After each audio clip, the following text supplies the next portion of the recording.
amajambo two turasangira nayise ngo kugira umutima wuzuye compassion. Compassion mu Kirundi bavuga imbabazi canke ikigongwe, mugabo benshi tuvuze imbabazi canke tukavuga ikigongwe wumva kubabarira umuntu yagucumuyeko. Ariko compassion ndiko ndavuga si umuntu aba yagucumuyeko, ni gihe umugaragaza ko urukundo rw'Imana, ni gihe utamwirengagiza, ubabazwa n'ivyo arimo ukagira ico ukoze. Uyu munsi rero birababaje cyane kuko ishengero uyu munsi uwo mutima yararutaye. Uyu munsi ishengero ntabwo riko riraba muri no mutima wuzuye compassion, wuzuye imbabazi, wuzuye urukundo, wuzuye ikigongwe. Nkuko nkuze kubabwira, si ibintu vyose dukora bihagurutsa Imana ku ntebe yayo, si ibintu vyose dukora bishitura umutima w'Imana. Imana irashitugwa n'igihe ubuzima bwacu buriko buragaragaza ino compassion, aho wumva ko urya mwene so ari mu kibazo, ivyiwe birakuraba, ntubwirizwa kubifata ibisanzwe, ntubwirizwa kuvyirengagiza. Buri muntu wese abaye ku bwa mugenzi wewe. Imana ishimwe cyane. Umunsi umwe Yesu abwira umwe yareke amaze ngo nokora iki kugira ngo ze ndagwe ubwami bw'Imana. Aramubwira uritondera ivyagezwe vya Mose, ukunda Imana, wikundisha umutima wawe, ukundisha ingome zawe, wikundisha ubwenge bwawe. Aravuga ngo ivyo ndabikora. Mbwa ati gomba ndakogeye kindi cyagezwe, genda ukunde mugenzi wawe nkuko wikunda. Uyu muntu aramubaza, mbwa birivuga ngo yamubaza kangeze kugira ngo amugeze. Aramubaza ngo mugenzi wanje ninde? Umbwiye ngo nkunde mugenzi wanje nkuko nikunda, mugenzi wanje ninde? Yesu amucira umugani w'umusamariya w'imbabazi. Aramubwira ngo umunsi umwe habaye umuntu ahura n'abambuzi. Abo bambuzi baramufata, baramukubita, baramwiba, baramukoba, bamusiga ari ndembe hafi gupfa. Hanyuma bamutakunzira baragenda. Ngo muri ako kanya haza umuherezi, abona wa muntu amerewe nabi, yakubiswe, ari hafi gupfa.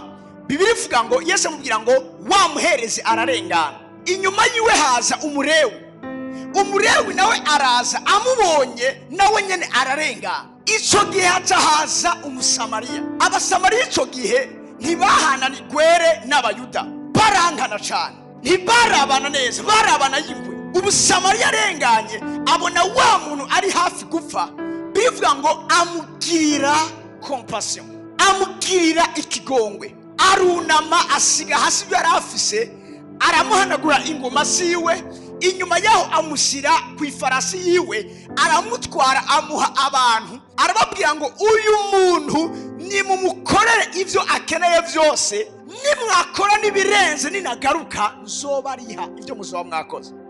Yesu aramubaza ati none kubwawe umugenzi w'ukuri muri aba batatu ninde? Umuherezi yarenganye, umurewi yarenganye. Mwibuke umuherezi n'umuntu afise ibanga ry'Imana. Umuherezi n'umuntu yarabaye kugira ngo ahuze Imana n'abantu. Umuherezi par definition mu Baheburayo igice cya 5 ku murongo wa mbere havuga ngo yasibigwaho gukorera Imana kubw'abantu. N'umuntu bundi atari chance kurengana, mugabo yarabuze compassion ararengana. Umuntu w'Imana afise ibanga ry'Imana, azimana, yarirengagije gukora icyo yasabwa gukora. Bibiliya iravuga ngo ureka gukora icyiza nimaka kandi yarabishoboye bimubera icyaha. Cyo kimwe nuko nikitava ku kwizera naco ari icyaha. Yesu aramubaza ati umugenzi w'ukuri ninde muri abatatu? Aramwisura ngo n'uyu musamariya yamugiriye imbabazi. Yesu aramubwira ngo nawe genda ugira uko nyene. Mwene majambo uwo ubwirizwa kubera umugisha n'ikimazi, surya mufanikiye, surya mufitani ubucuti bw'amaraso, ariko n'uyo wese yaremwe mu ishusho y'Imana. Imana ishimwe cyane. Mugakora manque ya compassion. Uyu munsi ishengero turasha ku ruhande, turirengagiza ivyo tutari tubwirizwa kwirengagiza. Uyu munsi rekene kubagarukana ku rugo rufatiro. Haleluya. Mwandiko kuno murongo nubwo tuza gusoma gusubira mu vyagezwe igice 33 ku murongo wa 23 birivuga ngo na Nafutali nawe amuvuga ko, aravuga ngo uhaze ivyo wahawe ku buntu wuzuye imigisha y'Uhoraho. Niko murongo uvuga. Amen. Ntacyo dufise tutaherewe ubuntu. Biri bivuga kandi ngo icyo twaherewe ubuntu tugitangire. Nta muntu umwe adafite cyo gutanga, kandi nta muntu atabwirizwa kubaho ku bwa mugenzi wiwe. Imana ishimwe cyane. Haleluya. Ino siragukeneye, bari muri kumati ino siragukeneye. Imana ishimwe cyane. umwandiko umurongo muri Zaburi 36 ku murongo 8 havuga ngo uzohazwa gose ibiryoshe vyo mu nzu y'Uhoraho kandi azogushora ku mugezi w'umunezero. Mwene majambo imbere yuko dusabwa kugira ico dukoze deja Imana akoze ku buzima bwacu. Amen. Ya muri kino kibanza kuri Nafutali yabwiwe ngo uhaze ivyo wahawe ku buntu, urahagijwe ivyo wahawe ku buntu. Uyu munsi uri nka Nafutali uhagijwe ivyo wahawe ku buntu. Hari abantu benshi bakunze kuvuga ati no urabona apote yaba jewe nari mfise notanga nari mwe adafite gutanga. Buri muntu wese arafite gutanga. Haleluya. Wowe uri amafaranga mugabo urafise umwanya ushobora gutanga. Wowe uri gutanga betete ivyo bakeneye mugabo nta muntu adafite gutanga. Nijana rimwe urashobora kuritanga kandi kagira ikibazo umuntu. Imana ishibo cyane gusabuza umutima. Habuze no kumenya ko ico dufise cyose twagihawe n'ubuntu bw'Imana. Ivyo umaze kubimenya bigutuma igihe cyose wama uriko urakora icyo usabwa gukora. Nyemera gato dusangire ano majambo ari Matayo 14 turasoma ku murongo wa 14 dushikane kuri 21. Biravuga ngo tugire wa mutima wari muri Kristo Yesu. Umutima wari muri Kristo Yesu sinyundi n'uyu mutima wuzuye compassion, heart full of compassion. Uwo ni umutima wa muranzi cyose. Bashaka kudusomera Matayo 14 umurongo wa 14 haravuga ngo avuye mu bwato abona ishengero ryinshi rimutera akagongwe abakiriza abagwayi. Uyu munsi uragiye kuguruka amaso umenye neza ko kugira compassion vyugura ijuru rigakora ibidasanzwe mu buzima bwacu ndetse naho dutoye. Avuye mu bwato and he came forth and saw a great multitude and he had compassion. Imana shimushaka abonye ishengero ryinshi rimutera akagongwe. Ubonye ishengero ryinshi icambere wumva ukora n'igiki wumva ryo gutera ikigongwe. Yesu abonye ishengero ntiyabonye abantu bagiye kumumenya, ntiyabonye abantu bagiye kuvuga amakuru yiwe, yatewe ikigongwe nabo kuko abitegereje yabonye ari abantu bamukeneye, yabonye ari abantu bakeneye agakiza, yabonye ari abantu bakeneye gutabarwa. Birivuga ngo he had compassion on them. Murabe kino kintu kubw'ikigongwe abagiriye aca bakiza ingwara zabo. Turi kumwe icyamutumye abakiza ni compassion. Ikizotuma Imana ikora ivyawe ni compassion zogira abandi. Yesu agira compassion ako kanya cyakiza abagwayi. Gukira kwa bano bantu ni compassion ya Yesu. Mbabwira ikintu kimwe uyu munsi ngomba ndafashe gutahura ibintu bimwe bimwe. Abantu benshi bazi ko gusengera umugwayi agakira ni mpaka uba ufise iyo ngabire, ni mpaka ube barasizwe amavuta n'Imana, ni mpaka ube uri umuntu yisondesha asenga. Sindavyanse navyo ni vyiza mugabo icyambere ubwiza kumenya kugira compassion cyonyene n'umwana mutoya atazi ijambo na rimwe ry'Imana mu mana afise compassion kubw'umuntu akavuga Mana mukize akamusengera uko ashoboye, uwo muntu arakira igitangaza cyo. Mani majambo ubushobozi bw'Imana ni compassion tugira, n'umutwaro umubabaro tugira. Umunsi umwe abajene bamwe barambaza apotre nivyo turakuzi ico gihe nabivuze vendredi n'umujene yarafise akazi keza hanyuma mugabo yarafise ikibazo cyamutuma ubuzima bwiwe ataho buva ngo bushike. Yarafise akazi keza aba ahantu heza ataco abuze mugabo yarafise ikibazo cy'ubugwayi. Uyo mujene ntiyagira amatestikiro kwa muganga basanze atama sperme agira ku buryo yiyumviriye ko azogira mariage muganga akabisha umukobwa yiyumvira ko azosaba petit frère wiwe ngo amuvyarire umwana kuri uwo mugore. Umunsi umwe yumva témoignage y'umujene wa hano Imana agiriye neza yakiza ama intestin yari umuryango wiwe yari umukuze wiwe aramumaze kudaherutse kutugora utubwira ngo tuje kukuvuza uri kurababara habaye iki. Aravuga ati rega jewe narakize. Byageze gute? Umukozi w'Imana Apotre Kevin yarasenge ndakira avuga uwo muntu mpa nimero yiwe.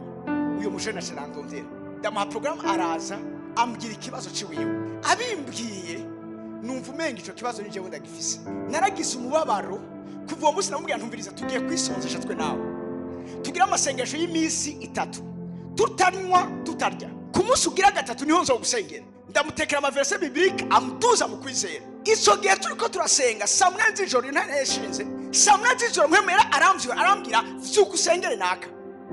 Ndavyuka ndiko ndamusengera ako kanya numva suye kugira wa mutwaro wiwe ndarira amosozi ntigeze kurira numva umubabaro numva n'umuntu yambwiye ngo meze nka karakasa ku buryo abantu twiganye kuko bose baragize mariage batanguye kumbwira ngo namba udakomeye. Ati nubwo ngenda numva umengo ni karakasa sinumva ndi umuntu hariho urakunda afise ikibazo kandi nta n'umwe ashobora kubibwira, ndabibwiye wowe wenyine. Numva impuhwe, compassion, dukoreye amasengesho saa munani z'ijoro. Imana inyereka vizi irambwira ngo mbona ikiganza kije kiri mu muco mwinshi kinkora kunda. Imana irambwira ngo nakandamukirije ejo mu gatondo ugende mubwire ko namukirije atangura ategure projet yiwe ya mariage. Ako kandi numva umunezero, numva umengo jewe nishu. Buke mu gatondo turahura, ndamwe ntisina gusengera. Imana yarayigukije saa munani z'ijoro. Arambwira vyagenze gute? Ndamubwira ingene vyagenze. Imana ngo nikadushima Imana. Acagenda kwa muganga. Ico gihe ataraza azafise amatest abiri, ashikiriye atangura kurira. Arambwira urahezege mu bandi bakozi b'Imana bose. Amen. Atangura kurira, arakomeza ararira. Arambwira ntubaho, uri umugisha Imana yaduhaye. Ndavuga amen. None habaye iki? Ararira. Arambwira ati uri bukingene na Jemezi. Akorera urupapuro rwa mbere arama. Nombre de spermatozoide bari batoye yari 0. Arambwira ati iki ni gihe nari nyifise ikibazo utaransengera. Akura urupapuro rwa kabiri bari batoye par millilitre 79 millions de spermatozoide. Ako kanya arambwira ngo uyu munsi ndi muzima, uyu munsi ndakomeye nk'abandi, uyu munsi nzorongora umugore kugira ngo petit frère mumvyare ku mwana, uyu munsi nandashobora kuzovyara abana biwanje. Ubiriza sinacembwa ngo karabashatati nari ndabizi kuko Imana yasigiye amavuta ico nyene, ico nico nabereyeho. Numvise umengo ni jewe nishuwe. Ico nakoze naguye hasi ndarambarara, ndarira ndabwira Imana, Mana yes kucukoreye uno mwene data.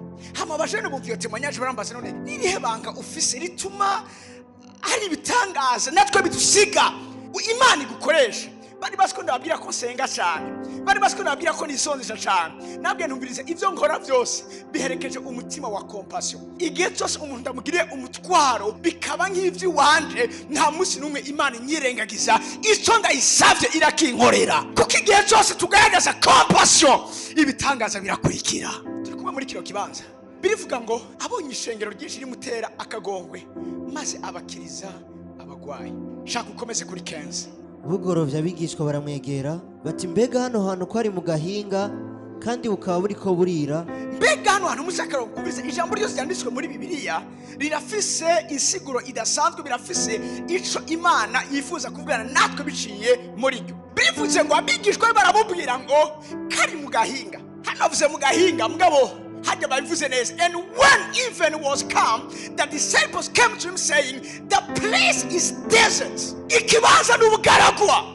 Si mu gahinga gusa, ni mu gahinga k'ubugaragwa. Aba bantu bari mu bugaragwa. Mbabwire abantu bari mu bugaragwa baradukeneye. Urabe ari ikintu kintangaza. Abigishwa basamubwira ngo kandi amasaha yageze and the time is already past. Send them. Bareke bagende. Arikure abantu bari mu bugaragwa. Arikure abantu bari mu gihe cy'ijoro. Navuze ijoro muri ubisharizo. Kameme iyo tuvuga kugirirwa neza n'Imana ni mu gihe twarenganye ijoro murabizi namwe. Ijoro rigeranye ibihe bitari vyiza. Ubwiye umuntu ati ni mu gihe cy'ijoro muyandi majambo ndi mu gihe kitari ciza. Haleluya. Ariko ndizeye ko buzoca. Muyandi majambo ndizeye ko ibizorengana. Aba bantu bari mu bugaragwa, bari mu gihe cy'ijoro, bari mu gahinga. Baramubwira ngo barekure bagende. Mugabo Yesu kubera compassion harabwa abantu barishishura kubarekura ngo bagende. Abantu bari mu bugaragwa, I can't sindabishobora ko ndabareka ngo bagende. Ahubwo ni mu bagaburire, baradukeneye. Feed them. Harabwa naco dufise. Yesu abwiye ati no uko biri kose rondera uburyo bwo kwecu bagaburira. Bamwe baragenda bacabona akana gafise udufi tubiri n'udukate dutanu. Ako kanya barazana ati era abamwigisha ivyo tubonye. Hari akana gatoya mama wako atekereye udukate dutanu n'udufi tubiri. Nivyo bibonetse.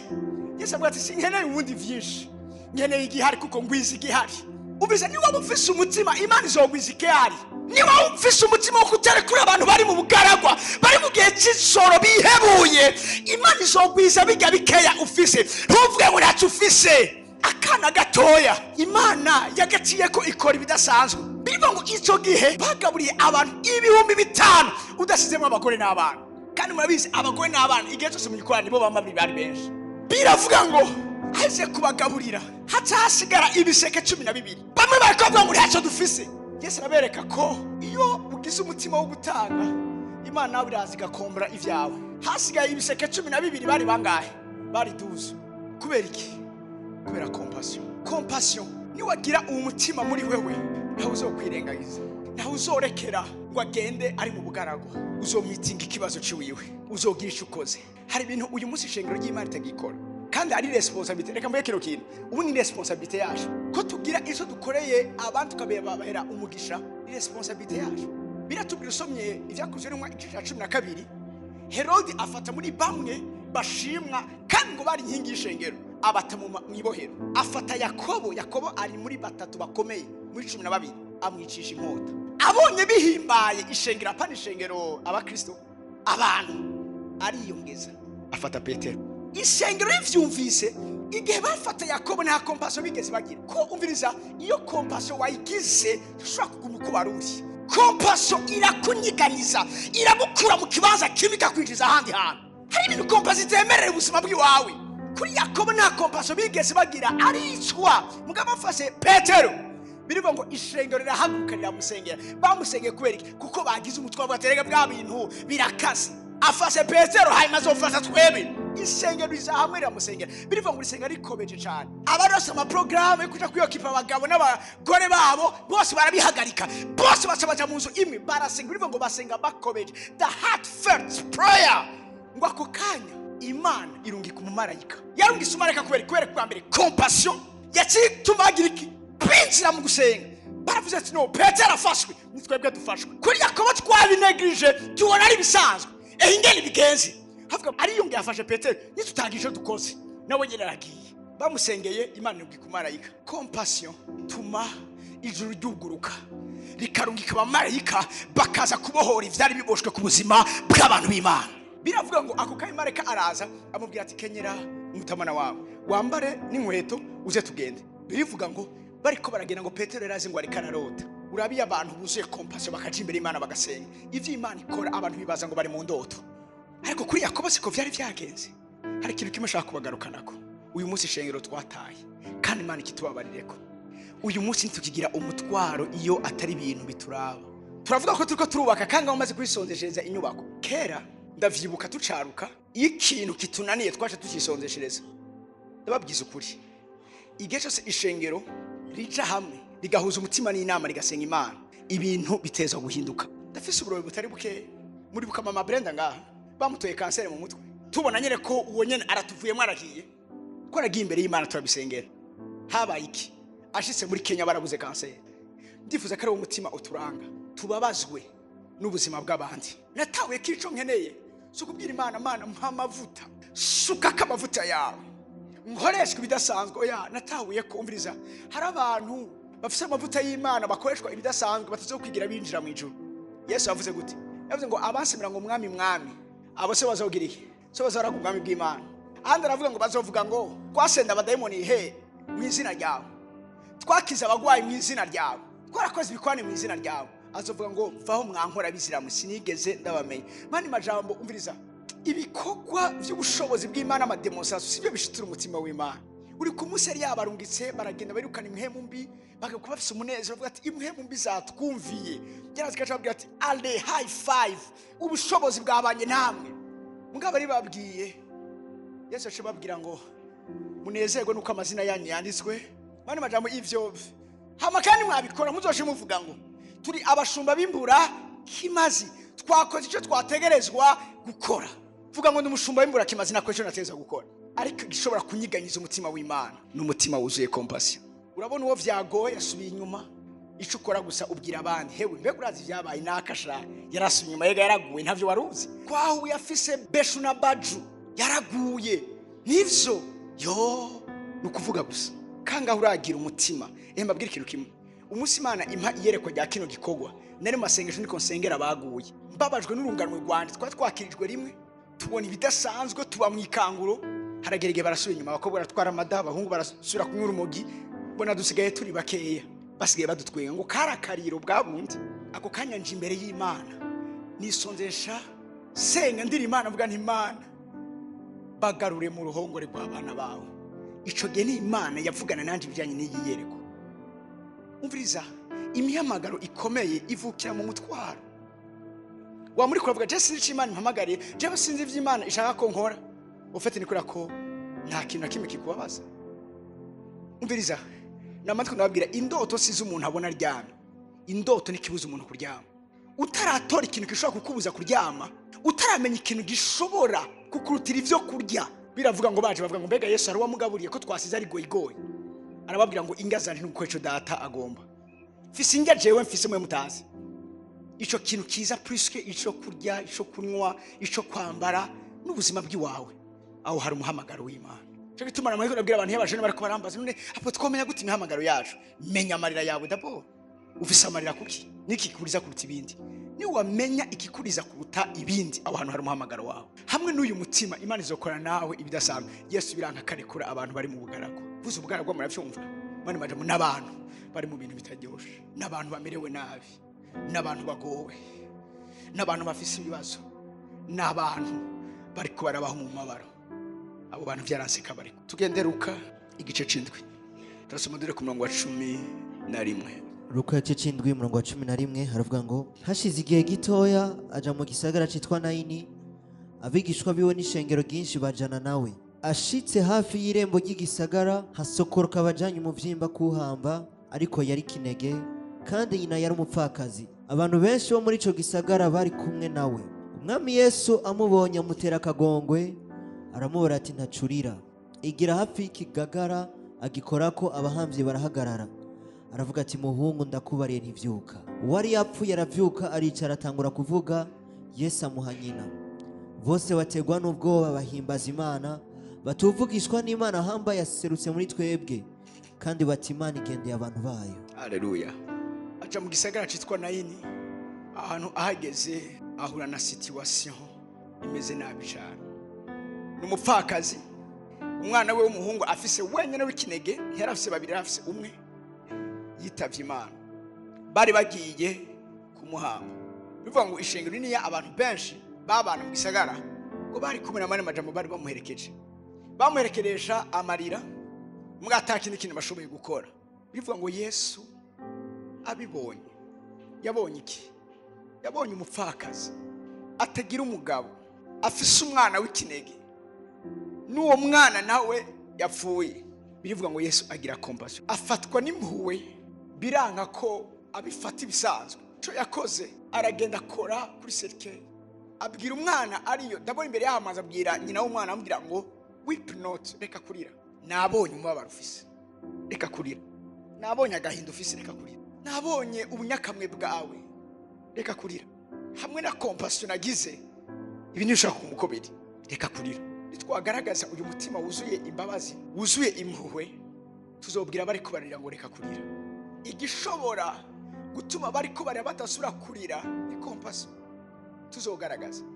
Cyo gituma uyu munsi ndakeneye ko tugaruka kuri uyu mutima. Ako kanya abwira wari yapfuye, aramubwira ngo ubu nyene ndakubwiye vyuka.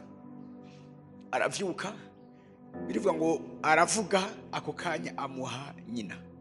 Abantu bose baratangara, baravuga ngo umuvugishwa akomeye yatugezemo, kandi Imana igendeye abantu bayo. Kubera iki? Compassion. Nitwagaragaza compassion, abantu bazovuga ngo Imana yagendeye abantu bayo. Niki gituma Imana ihaguruka? Niki gihagurutse Imana? Hari umuntu akubwira ibintu ariko aracamwe, vuga ngo ndi mu bikomeye. Uyu nawe bimeze gute? Compassion izotuma Imana igenderera abantu bayo. Murakeneye ko Imana igendera imiryango yacu, tuyigirire compassion. Uyu munsi hari ibintu bimbabaza.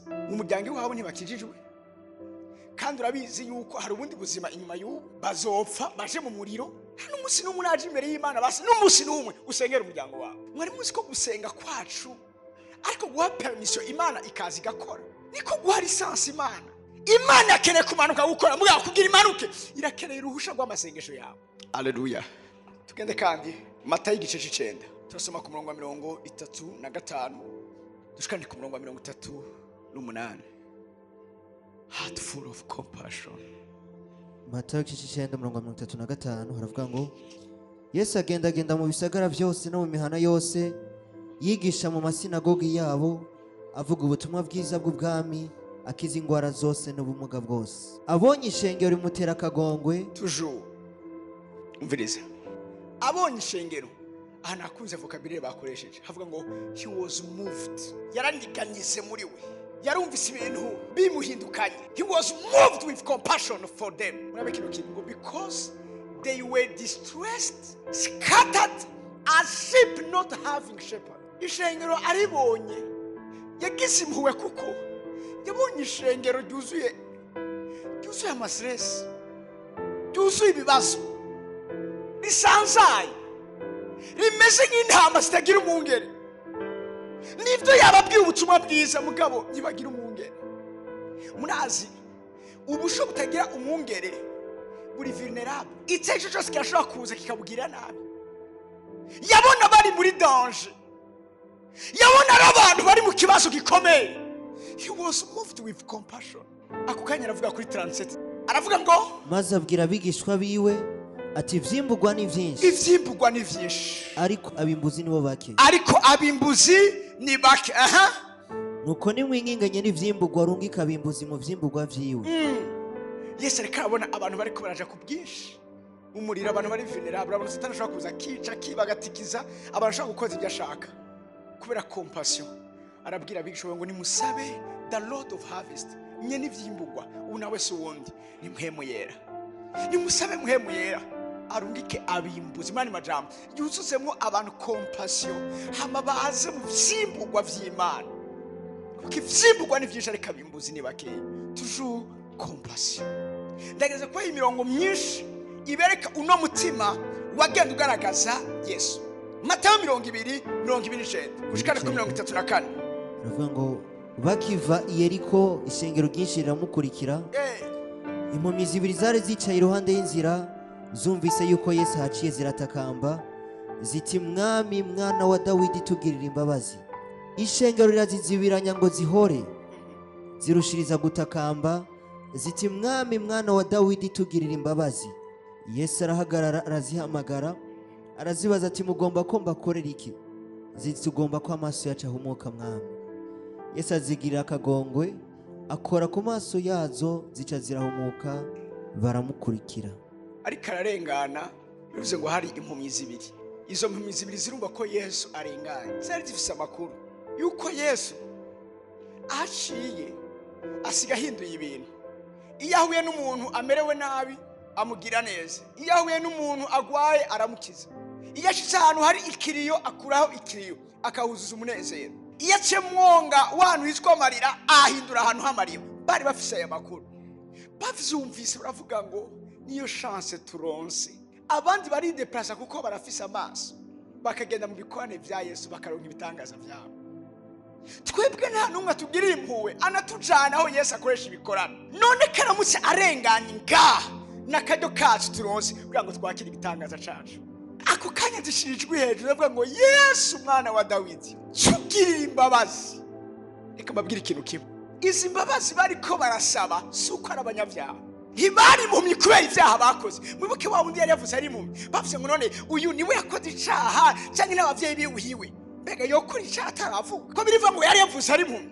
Yesu arababwira ati su yakoze ivyaha kandi sinabavyeyi biwe, ariko ibi vyabaye gutya kugira ngo mu gihe ngiki ibikorwa vy'Imana bigaragariye kuri we. Aba nabo barashika ico bakeneye nuko Yesu agira compassion gusa. Bavuze ngo tugirire imbabazi bani majambo, have mercy on us. Gira imbabazi bishake gusa, babazwa na situation turimo, turasika ibisigaye biraza kugenda neza. Yesu mwana wa Dawidi tugirire imbabazi, gira imbabazi ubuzima bwacu. Ishengero mwibuke ko nabigishwa ba Yesu nabo babikora. Ishengero ngo rirazizibiranya ati hora afsani maferi yanda munajishinga. No, ubiriza uyu musi nakene ko mutahura ko Yesu ntayinde aferi murajishinga kuruta gukiza, kubohora. Gira imbabazi abantu barazizibiranya hora, reka kugora ubwigisha. Mugabo bari batawe ati niyamara kumva ijwi ryacu turasikataza kwirengagiza situation turimo. Birivuga ngo basira kandi ijwi hejuru, they cry out louder, baravuga ati Yesu mwana wa Dawidi tugirire imbabazi.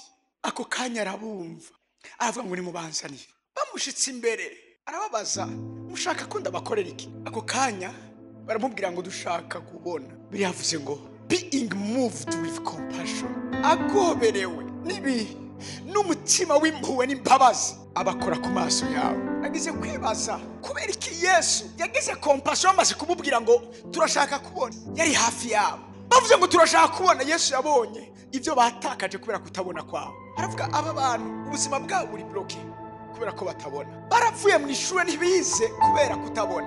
Abona ingene bitakuze ko barongora kubera ko nibagira uwo bashima bamushime gute batamubona. Abona iyo bari kunzira bariko barasegereza ingene haza akana kagacinyuma kakamukubita ikofe ntakiruka ko kuko ntakabona. Yesu ababonye bamubwiye ati turakeneye kubona, aca yumva abagiriye akago. Abona ubuzima barimo ingene bumeze, ako kanya ntiyihanganye aca bakiza. Nakoze ikintu yavuze ngo baje gukira bace bamukurikira. Inyuma yo gukira bacitse abigishwa ba Yesu. Inyuma yo gukira bacitse abakozi b'Imana badasanzwe. Inyuma yo gukira nabo bagiye bavuga ibikomeye Yesu yakoreye ubuzima bwabo bituma abandi barushita kwizera. Murazi ko igihe azura Lazaro Yesu yagize popularité yari afise. Nawe ugiye kuraba birivuga ngo abwiye Marita ati nyereka aho mwamushize na Mariya. Birivuga ngo ahageze Yesu ararira. Inyuma yaho arababwira ati numugira ikibazo nabwiye ngo nimwizera murabona ubwiza bw'Imana. Mugabo naho nyene birasubira mwana yongera kurira kubera iki Yesu yarira kubera ko yari yuzuye impuhwe. Amaze kuzura Lazaro Bibiliya avuga ngo nuko ngo abantu benshi baramuhurumbira ngo benshi baba bazanye no kuraba umwe Lazaro yazuka mu bapfu. Abafarisayo baca biyumvira ingene swat bogira iki bomwica kuko abandanya agira amasuccess kubera ko ari kumwe n'uwo yagiriye impuhwe amuzura yari yapfuye. Aba nabo bagira iki baramukurikira. Haleluya. Goma ndagize kuno murongo wa nyuma hama dusenga Imana. Luka 15 ku murongo wa 20. Luka 15:20 aravuga ngo ava hasi aja kwa se amubona kiri kure amutera akagongwe arirukanga mugwa mu izosi aramugumbira. Wa muhungu aramubwira ati data nacumuye kuyo mu ijuru no mu maso yawe singikwiye kwitwa umwana wawe.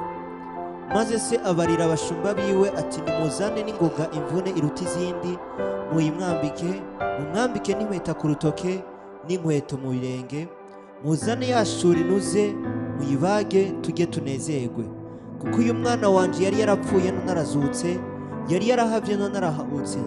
Nuko batangura kunezerwa. Mwese murazi inkuru y'umwana w'ishangazi. Aragenda aja kure y'abavyeyi, agenda atwaye umugabane wiwe. Biravuga ngo aragenda arabihumbisha, hanyuma agera igihe birahera. Aragenda arashumba ahantu abaho nabi ku buryo umwana yabayeho yifuza gutungwa n'ibishishwa by'ingurube. Umusumwe akenge karagaruka aravuga ati kwa data n'abakozi babayeho neza, mugabo jewe ndiko ndishwa n'inzara ngaha. Arafata ingoma ngende kwa data ndamusabe angira ikigo, ndamwe ntagucume ko ncuma no kuyo mwijuru ntibikebere ko nitwa umwana wawe. Ako kanya bukiye mu gatondo aragenda. Biravuga ngo se amubona ariko si umwana abonye se abona umwana ariko kubera iki? Se yari afise compassion yamuhaye kubona umwana ariko si umwana amubonye, ise yamubonye. Bivuga ngo amubona ariko he was moved with compassion. Amaze kumugirira impuhwe. Ubundi umwana niyo yari kuza asanganira se kuko niwe yamutaye, mugabo kubera compassion se arahaguruka yirukanga kumusanganira.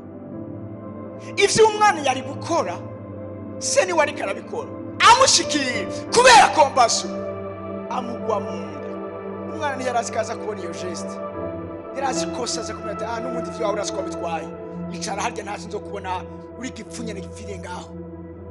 Mugabo kubera compassion vyaranze yirukanze kumusanganira mugwa mu nda. Nakundi ngene biravuze ngo and kissed him. Ivesi ivuga ngo aramusoma, muganda kundi ivuga ngo aramusomagura. Mani majambo ntiyamusomye rimwe gusa, ahageze hose amusoma kubera iki compassion. Uvya compassion muhaye kurengera amakosa uyu mwana yamukoreye, abona ico yatakaje. Mwibuke wa mwana yamubwiye ngo nzovuga ngo naragucuma ko ncumura no kuyo mwijuru ntibikibere ko nitwa umwana wawe. Kubera compassion uyu mupapa ntiyemeye ko avugira ijambo ngo ntibikibere ko nitwa umwana wawe. Akiba ngo nagucumiye ko cumura ko mwijuru atiramuza hora atambagara abakozi biwe. Ntiyemeye ko umwana pronounce ijambo ngo ntibikibere ko nitwa umwana wawe. Hamwe n'urukundo nta kintu na kimwe coshobora kudisqualifier kidutume tutaba abana b'Imana. Urukundo ruri hejuru ikintu cyose. Naho nyine kubera iki? Kubera compassion. Haravuga ati ngatugire umunsi murondere ikimase kinuze mumwambike impuzu nziza, the best robe. Haleluya. Mufate impeta mumwambike n'amasandali, hanyuma tugire umunsi mukuru. Kubera iki? Uwari yapfuye yazutse, uwari yarahavye yahaburutse. Tugire umunsi mukuru. Kubera iki?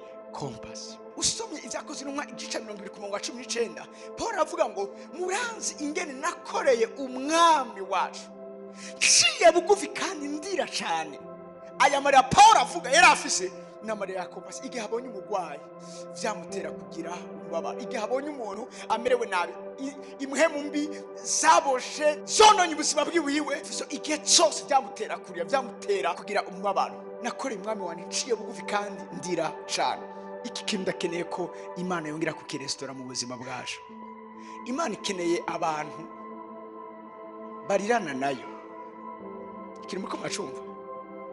Imana ikeneye abantu bisangira imitwaro. Imana mwaramuzi ko Imana ifise imitwaro.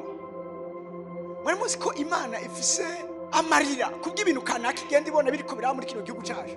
Mbwira ikeneye abantu iko urazi umugenzi wawe w'ukuri musangira n'ibihe bitari vyiza, sivyo? Abarundi bavuga ngo inshuti y'ukuri uyibonera mu magogo, mu gihe cy'umunezero bose n'abagenzi wawe.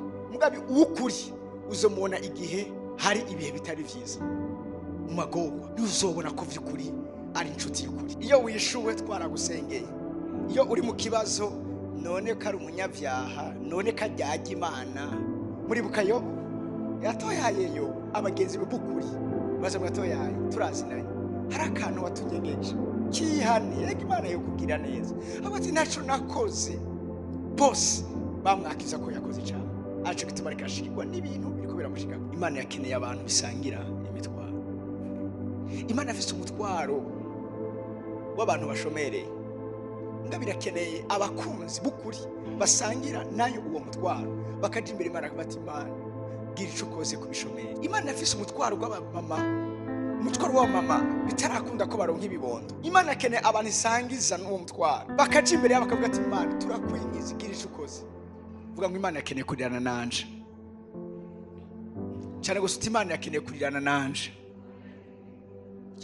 Igihe cyose ni mu busabane n'Imana numva amarira y'Imana, numva amaborogo y'Imana. Hari igihe Imana irira ikibabaje nuko ishenga higeze tumva amarira y'Imana. Hari igihe Imana iboroga. Muri kigihe cya Yesu yavuze yaraboroze iravuga ndatumande ninde yotubwira. Yesu arikunda avuga ngo Mana ndi hano nabarije gutu. Uyu munsi umve ko hamwe n'uyu mutima Imana irakeneye gusangira nawe, vyuzuye umutima wayo. Hari isengesho umunsi umwe nigeze gusenga n'ubundi n'amatwi ndabw'Imana, Imana uzuza umutima wanje vyuzuye umutima wawe, ucanjagura umutima wanje n'ibicanjaguye umutima wawe. Ryamara isengesho ryanje igihe cyose n'amatwi ndabwira Imana, wewe waravyaye mbega urafise umutwaro w'abataravyaye. Wewe washoboye guheza amashuri ya mbega urafise umutwaro w'abataraheza amashuri. Twunamika amaso yacu.